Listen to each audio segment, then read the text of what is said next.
Today's story is about a crime so notorious it has been dubbed the crime of the century. But the reason for its notoriety has less to do with the crime itself and more to do with who committed it. But before we get into that story, if you're a fan of the strange, dark, and mysterious delivered in story format, then you've come to the right place because that's all we do and we upload once a week. So, if that's of interest to you, please downgrade the Like Button's Netflix account so they're forced to sit through all the unskippable ads. Also, please subscribe to our channel and turn on all notifications so you don't miss any of our weekly uploads. Okay, let's get into today's story.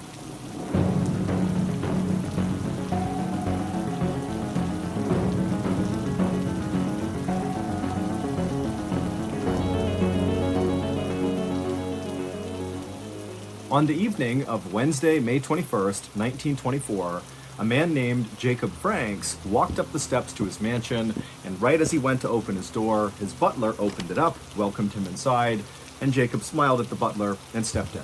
Jacob had just spent a long day at his office in Chicago, Illinois, doing a big real estate deal, and now he was just happy to be home with his wife and his 3 kids. Jacob was an incredibly successful business person who had made a name for himself first in the early 1900s when he ran a bank that specialized in giving out these enormous loans to gamblers. But it wasn't until he was named the president of the Rockford Watch Company and he expanded into real estate that he became outrageously wealthy. His fortune in today's dollars would have been around $70 million. But now that Jacob was so well established in the business world in Chicago, he was trying to make a more conscious effort to spend more time at home with his wife and kids. And so as soon as he walked past his butler into his mansion, he hung up his hat and his jacket, and he went to find his wife, Flora, to tell her about an idea he had for a trip for that upcoming weekend. But when Jacob found Flora, she was not remotely interested in talking about their weekend plans, because Flora was very worked up about their youngest son, Bobby. Bobby, who was 14 years old, was supposed to come home right after school, but it was now 6 p.m. and he still hadn't shown up, and she had no idea where he was. And Jacob's reaction to this news was just to feel kind of aggravated. Bobby was generally a really good kid. He was a student at a prestigious boys' school right down the road, and his teacher was convinced that Bobby was the smartest kid in his entire grade. Bobby was a member of the school's debate team and regularly beat the older kids. And Bobby was just a natural leader and very hardworking and kind. But Bobby could also be fairly irresponsible sometimes, specifically in terms of coming home on time. This was not the first time that Bobby had not come home by curfew. So Jacob told Flora, don't worry about it. This is something Bobby does. He likely lost track of time. And as Jacob and Flora are having this discussion, Bobby's older brother came into the room and suggested to his dad, Jacob, that perhaps Bobby was across the street at Richard's house. Richard was Bobby's cousin, playing tennis on their private court. Richard and Bobby were quite close, even though they were 4 years apart. Richard was 18, Bobby was 14, but they really bonded over tennis, and so that was something they did all the time. And so Jacob said he would go across the street and see if Bobby was there, and he also told his wife, Flora, to just continue to call around town and see if anybody knew where Bobby might be. And so Jacob left his mansion and began walking across the street towards Richard's family's mansion to see if his son was there. Now, this neighborhood that Jacob lived in was one of the most exclusive neighborhoods really in the entire country, but definitely within Chicago's city limits. It was called South Kenwood, and basically imagine a street where every house is a huge mansion, and every mansion is home to some business tycoon or famous person, and all the families who lived in this neighborhood had a full staff of maids and butlers and drivers and fleets of private cars. I mean, these people who lived in South Kenwood were literally the richest of the rich. And so Jacob, he gets across the street, he's standing in front of Richard's family's mansion, and he looks around the side and he can see the private tennis court where his son and Richard would always play, but it's totally vacant, and in fact, the house is just totally quiet. No one's home. When Jacob got back to his own home, he found his wife pacing around in the parlor looking really concerned, and so Jacob immediately asked her, what'd you learn? What's going on? And she would tell Jacob that she had spoken to one of Bobby's friends who told her that Bobby had umpired a baseball game after school and had left to walk back home at around 5 p.m. The school and the baseball field where Bobby would have been was only about 3 blocks away from their home. And now it was 6:30 p.m., so it's been an hour and a half since Bobby had supposedly began his walk home. And so by now, he certainly should be here, but of course he wasn't. At this point, Jacob went from feeling aggravated with his son to being concerned for his son's safety, despite the fact that he's thinking, okay, well, my son is likely somewhere in this neighborhood in South Kenwood, one of the safest, richest, best places in the country. He's got to be okay, but I really want to find him. And so Jacob would call one of his very close friends who lived in this neighborhood, who also happened to be a former state senator, and he asked him to come over and basically look around the neighborhood for Bobby. When the state senator friend arrived at Jacob's house, the two men left and began walking down the street lined with mansions, making their way towards the school where Bobby supposedly had been umpiring. And when they got there, they saw there was no baseball game happening, and the school was dark and closed for the night. But Jacob and his friend decided that, maybe it was possible that after umpiring this game, when Bobby had begun his walk home, maybe he had taken a detour into the school to get something, and then perhaps the doors got shut and locked on him. And so Jacob and his friend went to the school and looked for a way to basically break into the school. And sure enough, they would find an open window, they'd open it up, they would climb inside, and they would search the entire school, but Bobby was not in there. At this point, Jacob was really starting to panic. His friend was trying to calm him down, but Jacob is now thinking, something is terribly wrong with my son. And so the two men actually ran from the school back to Jacob's house, and when they went inside, Jacob immediately called out to his wife to see if maybe she had located Bobby, but when he called Flora's name, there was no response. And so Jacob and his friend, they run inside and they make their way towards the parlor, which is where they had last seen Flora before they left. And when they walked in there, they found Flora lying on the ground, totally lifeless, with the phone off the hook right next to her hand. And so Jacob and the senator, they run over and they begin shaking Flora, and suddenly she wakes up with a gasp, and she looks up at Jacob and just begins sobbing hysterically. And after Jacob finally calms her down, she would tell him that after they had left to go to the school, she had received a phone call. And at first, she thought it was Bobby calling to check in. But when she answered it, it wasn't Bobby, it was a man's voice she didn't recognize, who told her that Bobby had been kidnapped. He was safe for now, but if they went to police, something terrible would happen to him. This mystery man also told Flora that they would be in touch soon with more information, and then they hung up. And Flora had been so overwhelmed by what she was told that she had fainted, and that was why they found her on the ground. That night, Jacob, Flora, and the state senator friend stayed up late going over, what they should do. Of course, they wanted to go to police, but this felt like a credible threat that Bobby could be harmed if they did that. And so they just went back and forth over how to handle this horrible situation. But by 2 a.m., they had made a decision. The state senator had some close friends and connections in the police department, and so they decided that they would go talk to the police, but they would swear them to secrecy so the kidnapper or kidnappers wouldn't know the police were investigating. And so, a few hours later, when the police department opened up, Jacob and the state senator friend went to the police. They spoke to the highest ranking officer who was sworn to secrecy, and then that morning, the police would begin a quiet investigation into Bobby's kidnapping. At the same time this investigation was beginning, on the morning of May 22nd, 1924, a man named Morton D. Ballard drove through downtown Chicago in a luxury car known as a Willis Knight. He pulled this luxury car into a parking lot right next to a rental car company, and after parking the car, Morton got out, he went inside of the shop, and he handed the keys over to the clerk behind the desk. The clerk would ask Morton, how did it go with your rental car?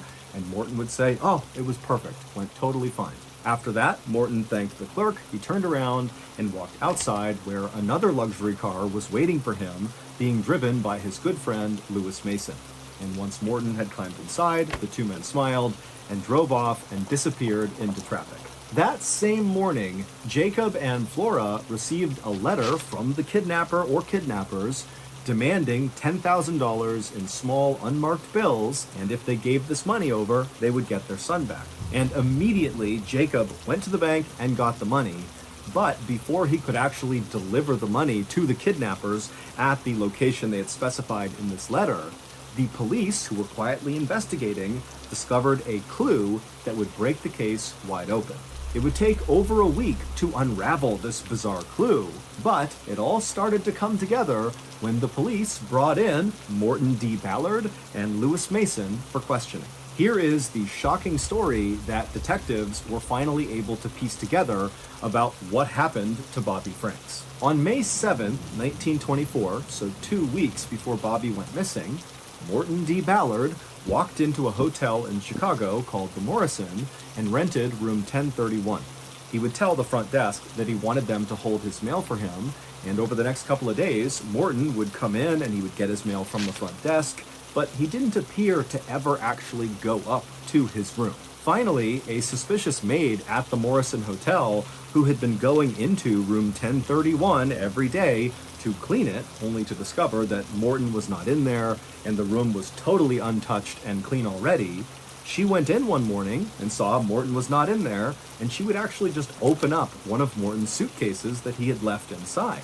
And instead of the suitcase containing clothes or toiletries, it just contained a bunch of random library books. As it happened, after this maid found this strange suitcase full of books, Morton stopped coming to the hotel. He stopped getting his mail, he did not claim his luggage, and he didn't pay the bill. He just kind of vanished. On May 9th, so just a couple of days after Morton first booked that room at the Morrison Hotel, Morton also opened a bank account in Chicago. He also made his first appearance at that car rental company where he asked for the Willis Knight car. The rental company would not just let anybody take a Willis Knight car. You needed a reference to show that you were someone who could pay for this type of vehicle, and so Morton's friend, Lewis Mason, would give him that reference and allow him to rent the Willis Knight car. About a week and a half later, on May 21st, so the day Bobby went missing, Morton and Lewis were driving around South Kenwood in their Willis Knight car when they spotted Bobby by himself walking down the road.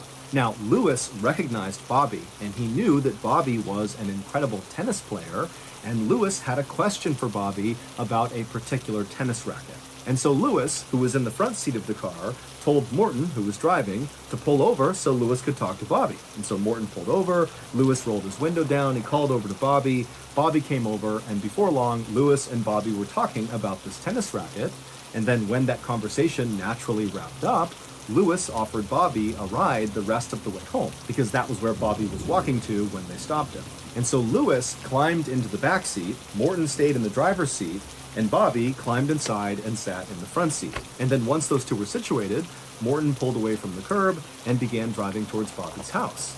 And as they were driving to Bobby's house, Bobby just kind of continued talking about this tennis racket because that was the thing they were talking about. And as he was mid-sentence, Lewis from the back seat reached into his pocket, pulled out a chisel, and then lunged forward and began smashing Bobby in the back of the head over and over again with this chisel. And as Bobby is screaming in pain and trying to protect himself, Lewis lunges forward, grabs Bobby, drags him into the back seat, and then holds him down, pulls a rag out of his pocket, and jams it into Bobby's throat. And then he closes Bobby's mouth and holds it shut until Bobby goes still. After that, Lewis kind of grimaced at all of Bobby's blood all over him, and he kind of pushed Bobby down onto the floorboards below, and then Lewis calmly climbed back into the front seat and sat down, and meanwhile, Morton has not remotely reacted to what's just happened. This is just business as usual. Morton and Lewis did not go to Bobby's house, but instead drove towards Indiana. And on their drive to Indiana, they would stop at a roadside restaurant and eat hot dogs and root beers with their car parked right near this restaurant with Bobby's body just totally exposed laying out on the floorboards of the back seat.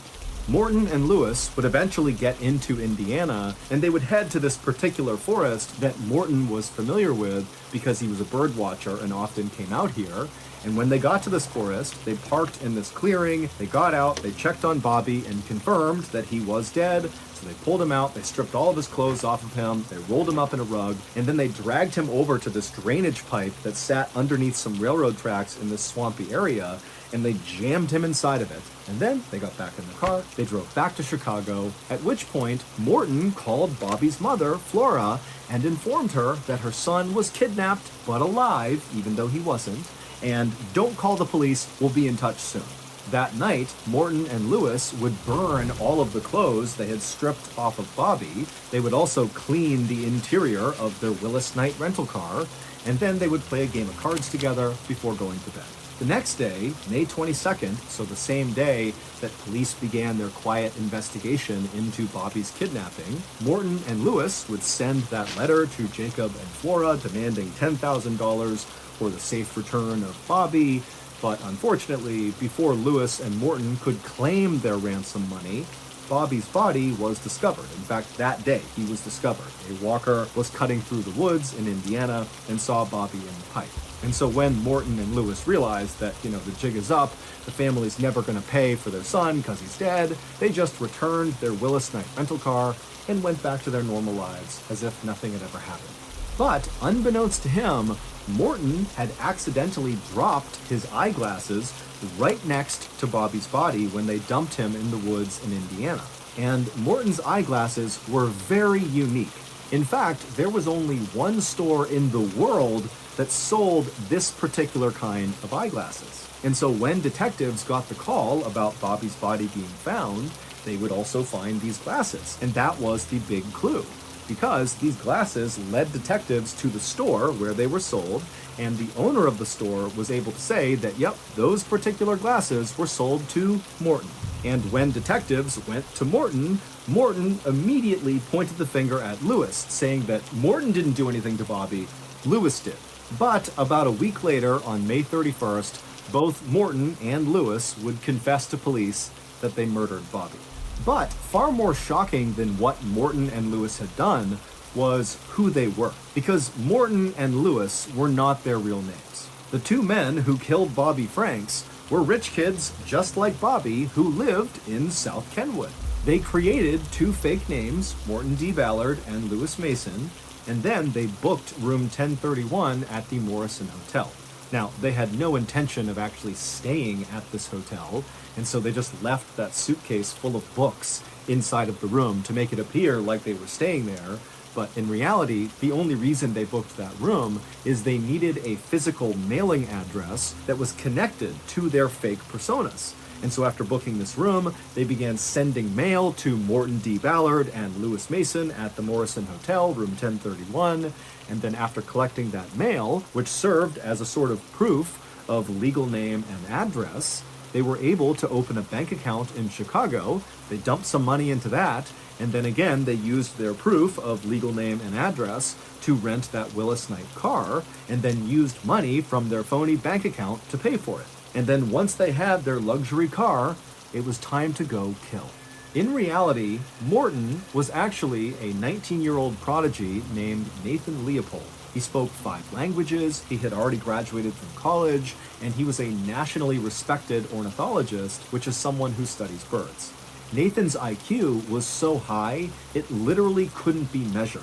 His father was the president of a very successful steamship company, and Nathan was planning to attend Harvard University in the fall to get yet another college degree. And Lewis was actually 18-year-old Richard Loeb, who was Bobby's cousin and one of his best friends. Bobby and Richard played tennis together all the time in Richard's private court, which is where Bobby's father went first to go looking for his son. Like Nathan, Richard was also a genius. He was the youngest person ever to have graduated from the University of Michigan. He graduated at 17 years old. And to celebrate the occasion, Richard's father, who in today's dollars was worth about $175 million, he was a retired vice president for the major retail store Sears. He bought Richard a custom golf course. He built him his own golf course. That was his graduation present. And at the time of Bobby's murder, Richard was actually enrolled at the University of Chicago's law school studying to become a lawyer.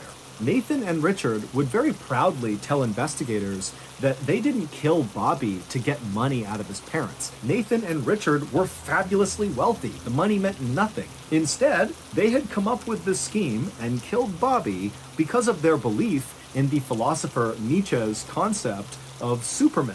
Men whose superiority allows them to rise above all ordinary rules, ethics, and laws. Basically, Nathan and Richard believed they were so much better than everybody else in the world that if they wanted to kill someone, They should be able to. And Bobby seemed like a pretty easy target. After Nathan and Richard confessed, they were put under arrest, but a chauffeur was allowed to come to the police station and drop off silk pajamas for them to wear in custody, and instead of being held in a cell, they were allowed to stay in a hotel. But ultimately, they both were sentenced to life in prison. Bobby's family never recovered from his murder, and his father, Jacob, would die just 4 years after his son died. As for Nathan, he would be murdered in prison in 1936 by another inmate, and as for Richard, he would serve his time and get paroled, and then die of natural causes in 1971. Today, the murder of Bobby Franks is often referred to as the crime of the century. So that's going to do it. If you got something out of today's episode and you haven't done this already, please downgrade the Like Button's Netflix account so they're forced to sit through all the unskippable ads. Also, please subscribe to our channel and turn on all notifications so you don't miss any of our weekly uploads. We have a podcast called the Mr. Ballin Podcast that puts out brand new podcast exclusive stories on Monday mornings, and on Thursday mornings we put out the remastered audio of our best YouTube videos. Again, it's called the Mr. Ballin Podcast, and it's available exclusively on Amazon Music. Consider donating to our charity. It's called the Mr. Ballin Foundation, and it provides support to victims of violent crime as well as their families. Monthly donors to the Mr. Ballin Foundation Honor Them Society will receive free gifts and exclusive invites to special live events. Go to mrballin.foundation and click on Get Involved to join the Honor Them Society today. We have 2 additional YouTube channels, Mr. Ballin en Espanol and Mr. Ballin Shorts. We also put out near daily content on TikTok, Facebook, and Snapchat. All of those channels are just called Mr. Ballin. If you want to get in touch with me, please follow me on any major social media platform and then send me a direct message.